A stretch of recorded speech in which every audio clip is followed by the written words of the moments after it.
there has been mass confusion. Congressman this week at a Transportation and Infrastructure Committee hearing about how to handle the billions of dollars being wasted on housing government workers. GAO found that a majority of the agencies reviewed used 25% or less of their headquarters building space. In the case of some agencies, the utilization rate was closer to 9%. It's a story we investigated earlier this year locally. There are about 2,200 square feet that are still unused, highlighting thousands of square feet of federal office space locally that's either leased or owned by the federal government and not being used. Then this week, the General Services Administration released a list of 440 buildings it planned to sell. Wired mapped the list. On it, the Peck Federal Building downtown.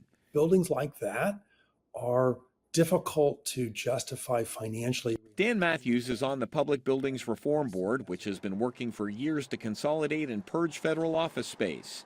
He says selling the Peck Building, for instance, would save the federal government money and bring in dollars locally. A federal building, they don't pay taxes on that building. If those federal workers are working in a privately owned and leased to the government, that landlord pays taxes. That landlord maintains that building as part of the lease payment, so it can be better for the employees and better for the local economy. Who's going to buy them? There's a lot of interest on the private sector. And I think a lot of markets, well, they're not looking for office space. They're looking for other types of developments, whether it's mixed use, residential, cultural entities. The GSA this week also distributed a list of federal leases it wants to end. On it, one of the buildings we highlighted in our Waste Watch story, 36 East 7th downtown. The Bureau of Federal Prisons leases 19,000 square feet here.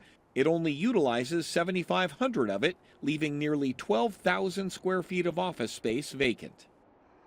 Hey there, thanks so much for visiting the Local 12 YouTube channel. Click the links, hit subscribe to get notified anytime we post content to this channel.